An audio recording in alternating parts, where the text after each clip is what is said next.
Hi guys, this is going to be my second part to my week 8 pregnancy vlog, and I'm going to do this part 2 because I've had some things happen to me over the past couple of days since my last video, and I just wanted to share this with you guys. And I do apologise that my appearance is not the best at the moment because I do feel really down, I feel really ill, and I don't feel myself, so I've not really been taking much pride in my appearance.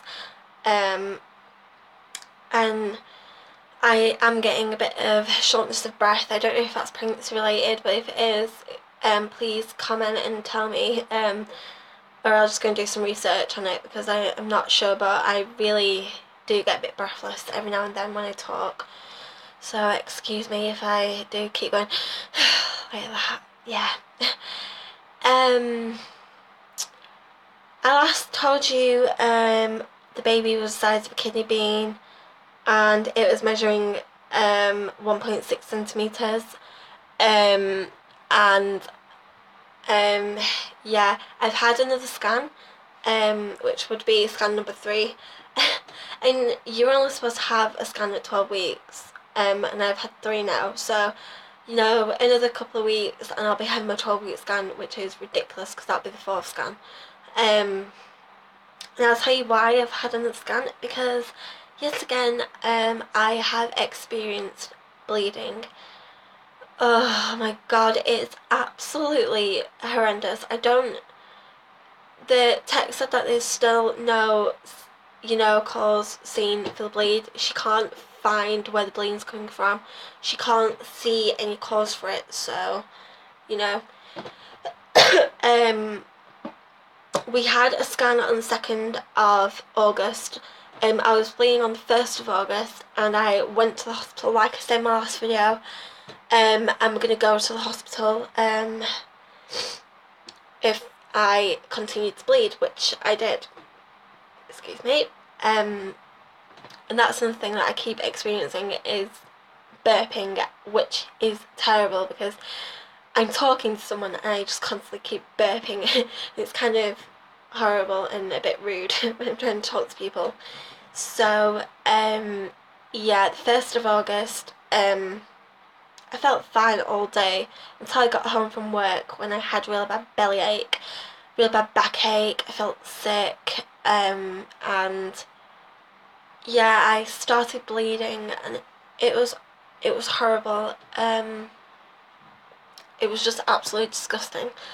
And it was a lot heavier. And I came out of the toilet and I said to my boyfriend, "We need to go to the hospital." Like, I said it like that because I was like, I wanted to cry. I was walking around the shop because we did go shopping at this point. And I was walking around the shop and I wanted to cry. I was like, right, can we go now? Can we go now? Because I just wanted to go to the hospital because I didn't want to spend like hours there, because you do, because you have to go through, well, I went through the A&E part and then seen a nurse, and then she told me to go to primary care and see the GP because obviously my doctors were closed. But stupid me didn't, I didn't ring the EPU for myself, which is the early pregnancy unit, and they said if you've got any concerns, ring. And I didn't ring, I just went to the hospital and I was being a bit awkward, so, and I probably would have had a scan there and then, but because I went to the hospital myself, and went to the GP about it, he rang the EPU up and they booked me for the scan the day after, which was the 2nd of August. So we went, well, me and my mother went. My boyfriend couldn't make it because he was working and he couldn't get the time off, so I had to drag my mum with me. And she was like, "Oh, you're just being stupid, it's normal, you're just gonna be one of those that bleed throughout your pregnancy, blah blah blah." But I was like, no, there's something wrong, because with me, I'm always negative about bleeding. I hate it. I mean, this has happened every single week except for week 5, and I really hate it, and it's absolutely horrible. I mean, to go through bleeding every single week of your pregnancy, it's, it makes you feel really, really down. So I went for my scan, my third one. I felt really embarrassed and really stupid because I did go, you know, a week before to have my 7-week scan to see if the pregnancy was viable, and it was. And they took me in the assessment room where they do the scans, and she said to me, "Are you still bleeding?" And I said yes. And she's, you know, she told me to explain to her what the bleeding was like, and I told her, and she said, "Well, we're gonna do a scan, just to see if everything, if the baby's developing, if the baby's growing, if there's a heartbeat, if any, you know, if you can see the cause for the bleed, because they didn't last time." And yeah, I had a transvaginal for the third time, and it was kind of embarrassing with my mum sat at the side of me. So my mum was kind of like looking where she didn't know where to look. Bless her. So about 5 seconds into it, searching in my womb, she saw the baby, and she said, "The baby's grown, it's got a healthy heartbeat." And she turned the screen around and she was like, "There is your baby." It's now measuring 16.7 millimeters, and at week 7 it was measuring 9 millimeters, so it's grown.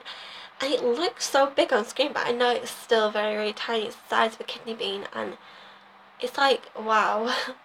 It was amazing. I could see the little arm buds and little leg buds, and I could see the head, and it was like lent on the chest, because the head's like lent on the chest, and then in the next couple of weeks the head will just like, you know, pop back, and it was amazing to see the baby still alive. And then she checked my ovaries were fine, and she did turn around to me and say, "You know, your baby looks happy there, nothing is wrong, your ovaries are fine, I can't see any cause for the bleed, so it looks like you're going to be one of those women that bleed throughout your pregnancy, but don't worry, if it does concern you, you know, ring the unit or ring your GP and have a chat, and they can do assessments and blah blah blah." So I was like, oh, thank God for that. So yeah, the baby is still alive and growing, and, you know, still has a beating heart. So I kind of think now, if I do continue to bleed, I'm not going to panic as much, because I know it's just nothing. So if you are experiencing the same thing as I am, and you keep going for scans, please don't panic about anything, because, you know, I know it is scary, but, you know, you will get better with it. And I know that my baby is still alive and still has got a beating heart, and even though I don't feel any pregnancy symptoms, I still feel, I actually feel more positive now knowing that my baby's still alive than I did like 2 weeks ago. That is all I've really got for you guys. I haven't had any symptoms. My boobs are fine, everything's fine. I've not noticed any growth in my boobs yet. So I'm still waiting for that to kick in. No morning sickness. The only thing I have really picked on is the my gums. They bleed really badly, because I know your baby draws all the calcium out of your teeth and your bones, but yeah, my gums have been bleeding so much, and it's just not nice. I mean, the irony taste in your mouth, ugh, it's horrible. So I will be back next Sunday for my 9th week pregnancy vlog. Subscribe, like, comment, ask me questions, the typical stuff, and I will be back for my 9th week pregnancy vlog. And oh, also, I did put the link in the description box of my last video for a new website launching called Project B, and I've been checking on it and it's still not launched. If you register, they will contact you when the site does launch, but they said that they was hoping for it to launch the 1st of August and it's still not launched, so I don't know what's going on there. So I'll see you for my week 9 pregnancy vlog. Bye!